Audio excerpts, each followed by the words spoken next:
Paniklah,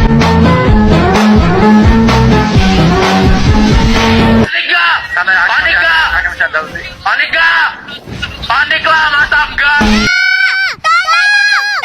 Sabar.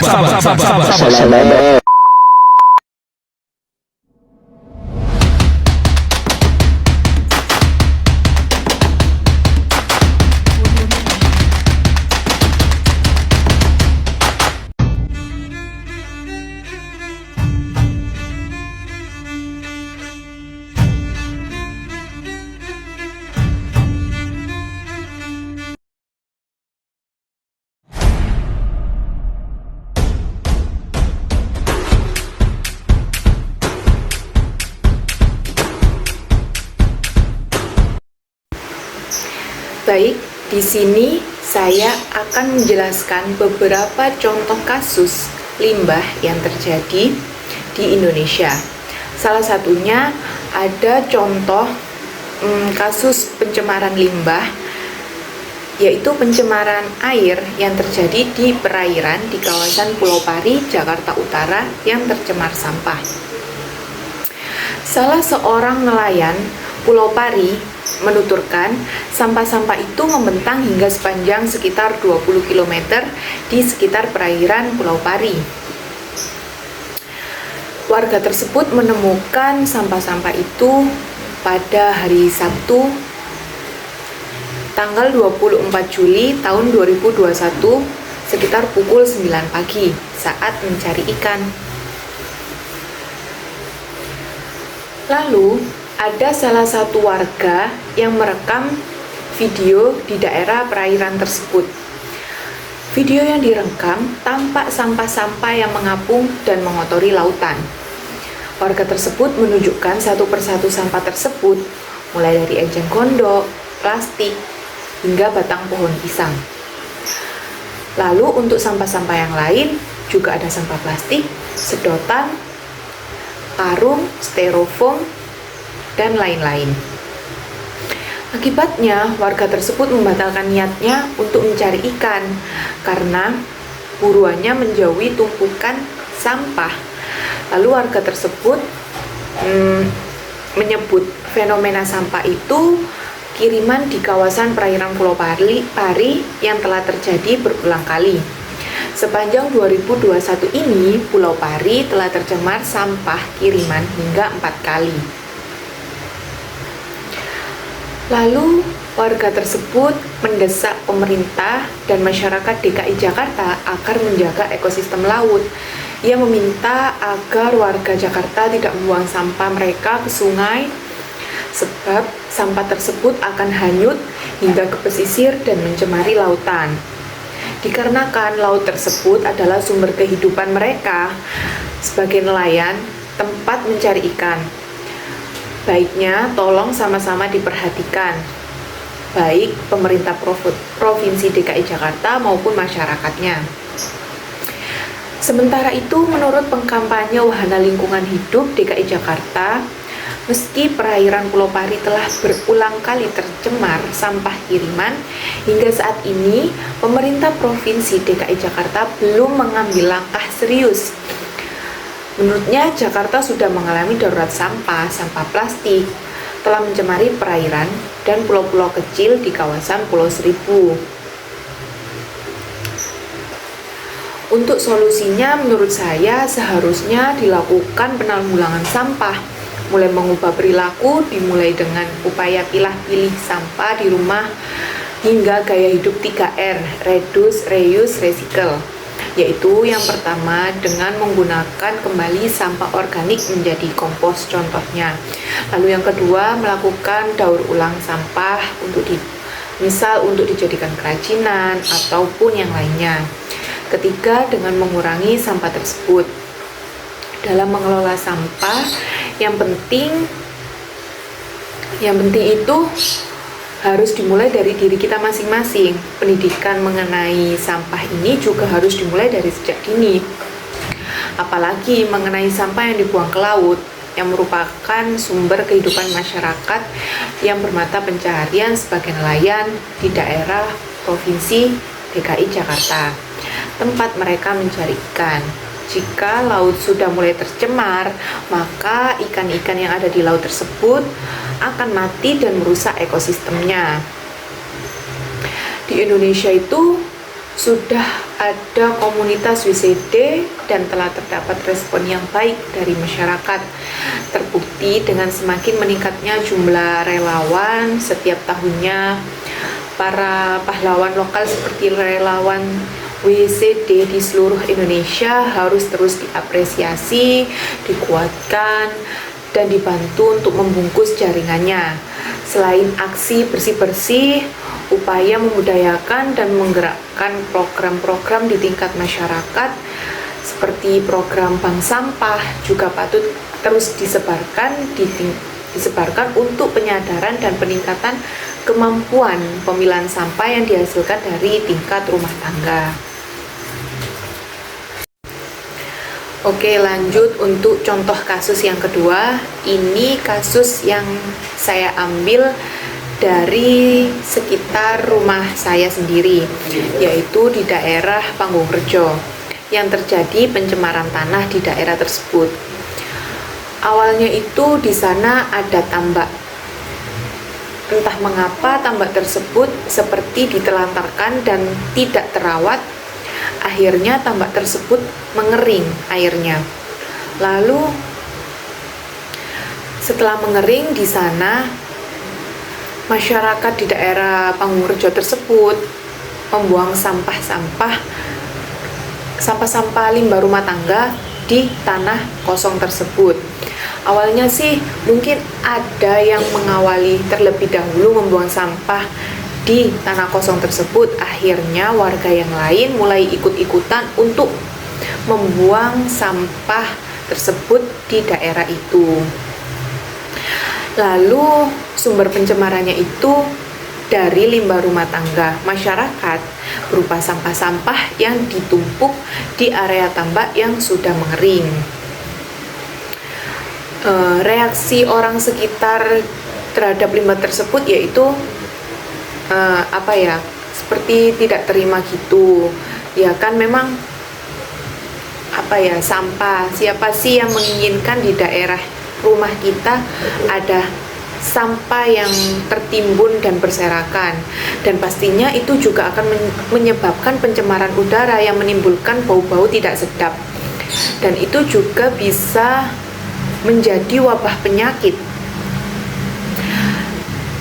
Dan dampak lain yang ditimbulkan yaitu merusak estetika lingkungan, merusak ekosistem hingga pencemaran udara tersebut melalui bau yang tidak sedap. Sampah-sampah tersebut tidak mudah terurai dan sudah menyatu dengan sampah-sampah yang lainnya. Contoh sampahnya itu seperti kaca, styrofoam, kaleng aluminium, pembalut, plastik, ban karet, sol karet, dan lain-lain. Untuk solusinya sendiri, warga di sekitar daerah Panggung-Rejo itu memiliki inisiatif sendiri, yaitu dengan membersihkan tanah tersebut seperti diadakannya kerja bakti kayak gitu. Sampahnya itu dibuang melalui TPA, tempat pembuangan akhir. Intinya pokoknya sampahnya itu dibersihkan, dan sekarang tanah tersebut telah dilakukan pembangunan rumah. Ya lumayan bagus lah sekarang, nggak seperti dulu. Soalnya dulu itu ya memang sangat mengganggu jalan, bisa bilang seperti itu. Lalu untuk kebijakan pemerintah, ada Undang-Undang Nomor 32 Tahun 2009, yaitu tentang perlindungan dan pengelolaan lingkungan hidup, yaitu upaya sistematis dan terpadu yang dilakukan untuk melestarikan fungsi lingkungan hidup dan mencegah terjadinya pencemaran atau kerusakan lingkungan hidup yang meliputi perencanaan, pemanfaatan, pengendalian, pemeliharaan, pengawasan, dan juga penegakan hukum.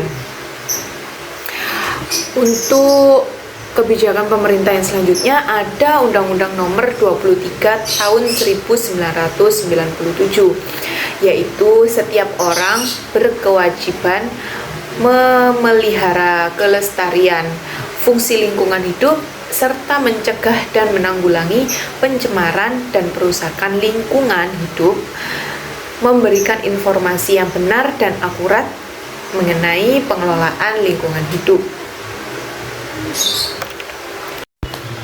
Oke, untuk contoh kasus yang ketiga yaitu sekarang yang lagi viral, yaitu Jepang buang limbah nuklir ke laut. Jadi negeri Sakura alias Jepang saat ini menerapkan kebijakan pembuangan limbah pembangkit listrik tenaga nuklir ke laut yang sudah mulai dilakukan sejak Agustus 2023 lalu. Lebih spesifik, Jepang membuang air limbah dari PLTN Fukushima yang hancur sejak Kamis 24 Agustus 2023. Lebih dari 1 juta metrik ton air radioaktif yang telah diolah dari PLTN dialirkan ke Laut Pasifik. Ini disebut-sebut merupakan proses yang akan memakan waktu puluhan tahun untuk diselesaikan. Air tersebut disuling setelah terkontaminasi akibat kontak dengan batang bahan bakar di reaktor yang hancur akibat gempa bumi dan tsunami tahun 2011. Tangki di lokasi tersebut menampung sekitar 1,3 juta ton air, cukup untuk mengisi 500 kolam renang ukuran Olimpiade. Lalu alasan Jepang itu menurut laporan BBC, sejak berencana tsunami 2011, perusahaan utilitas yang bertanggung jawab atas PLTN tersebut, Tokyo Electric Power, telah memompa air untuk mendinginkan batang bahan bakar reaktor nuklir Fukushima. Ini artinya setiap hari pabrik tersebut menghasilkan air yang terkontaminasi yang disimpan dalam tangki besar. Lebih dari 1.000 tangki telah terisi dan Jepang mengatakan bahwa mereka membutuhkan lahan yang ditempati oleh tangki-tangki tersebut untuk membangun fasilitas baru guna menonaktifkan pembangkit listrik tersebut dengan aman. Mereka juga menunjukkan kekhawatiran bahwa tangki-tangki tersebut bisa runtuh jika terjadi bencana alam. Melepaskan air limbah yang sudah diolah ke laut adalah praktik rutin pembangkit listrik tenaga nuklir. Meskipun para kritikus menunjukkan bahwa jumlah limbah yang dihasilkan dari Fukushima berada dalam skala yang jauh lebih besar dan belum pernah terjadi sebelumnya. Lalu, apa sih yang terjadi? Maksudnya apa sih akibatnya jika nuklir yang dibuang ke laut itu? TEPCO menyaring air Fukushima melalui sistem pemrosesan cairan lanjutan yang mengurangi sebagian besar zat radioaktif hingga mencapai standar keamanan yang dapat diterima. Selain tritium dan karbon 14, mereka menyaring air yang terkontaminasi untuk menghilangkan isotop, hanya menyisakan tritium, yakni isotop radioaktif hidrogen yang sulit dipisahkan. Tritium dan karbon 14 masing-masing merupakan bentuk radioaktif dari hidrogen dan karbon dan sulit dipisahkan dari air. Mereka banyak terdapat di lingkungan alam, air, dan bahkan pada manusia karena mereka terbentuk di atmosfer bumi dan dapat memasuki siklus air. Keduanya memancarkan tingkat radiasi yang sangat rendah, namun dapat menimbulkan resiko jika dikonsumsi dalam jumlah banyak. TEPCO juga akan mengencerkan air hingga kadar tritium turun di bawah batas peraturan sebelum memompanya ke laut dari lokasi di pantai utara Tokyo. Air yang mengandung tritium secara rutin dikeluarkan dari pembangkit listrik tenaga nuklir di seluruh dunia dan pihak berwenang mendukung penanganan air Fukushima dengan cara ini.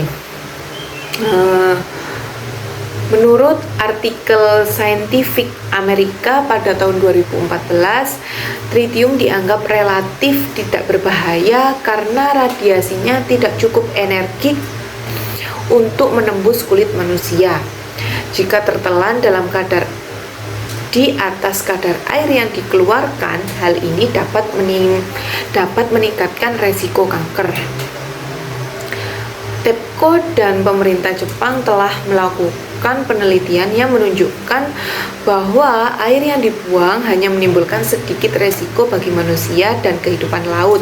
Banyak ilmuwan juga mendukung rencana tersebut. Pembuangan air akan memakan waktu puluhan tahun untuk diselesaikan bersamaan dengan rencana penutupan pabrik. Pemerintah Jepang mengatakan bahwa tingkat akhir tritium sekitar 1.500 becquerel per liter, jauh lebih aman daripada tingkat yang disyaratkan oleh regulator untuk pembuangan limbah nuklir atau oleh Organisasi Kesehatan Dunia untuk air minum. TEPCO juga mengatakan tingkat karbon 14 itu juga akan memenuhi standar.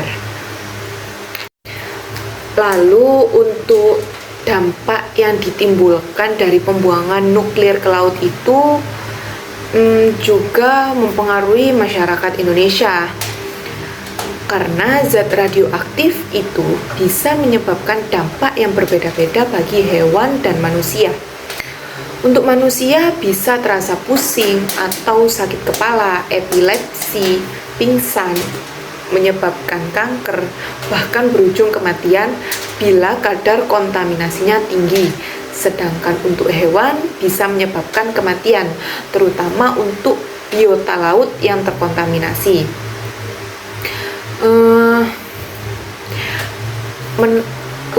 Mengenai biota laut yang terkontaminasi itu, karena biota laut menelan radiasi zat radioaktif yang berumur panjang, yaitu toksik atau racun. Intinya itu juga limbah radioaktif. Lalu untuk solusinya mungkin bisa dilakukan cara melalui beberapa proses seperti evaporasi, destilasi, dan penyaringan. Jika sudah didaur ulang, limbah bisa dibuang ke laut dengan catatan harus dalam pengawasan Badan Pengawas Tenaga Nuklir di Jepang dan di internasional. Diketahui limbah nuklir yang hendak dibuang oleh Jepang itu berasal dari pembangkit nuklir Fukushima kan, yang sudah dijelaskan saya tadi, yang bocor akibat gempa dan tsunami yang terjadi pada tahun 2011 silam. Ini sudah berkembang sejak tahun 2021 lalu dan direalisasikan tahun 2023. Untuk lebih jelasnya, mari simak video berikut yang telah saya cantumkan.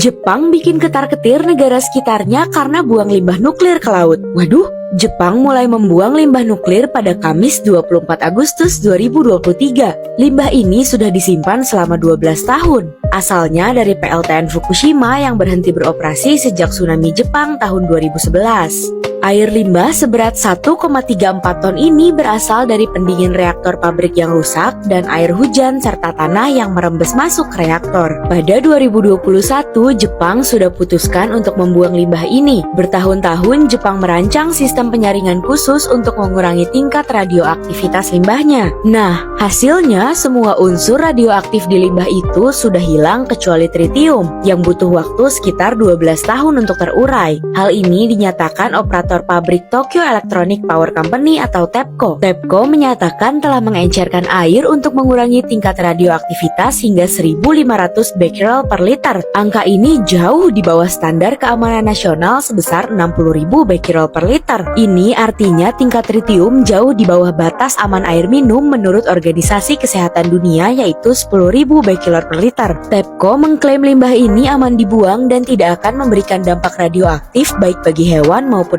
manusia. Pembuangan limbah ini juga sudah mendapatkan izin dari International Atomic Energy Agency yang merupakan pusat kerjasama dunia di bidang nuklir. Nah, itu tadi beberapa contoh fenomena kasus limbah yang telah terjadi di Indonesia. Kurang lebihnya dari penjelasan saya, mohon maaf apabila ada kurang-kurangnya kata dan salah-salah kata, mohon dimaafkan. Sekian penjelasan dari saya. Terima kasih. Wassalamualaikum warahmatullahi wabarakatuh.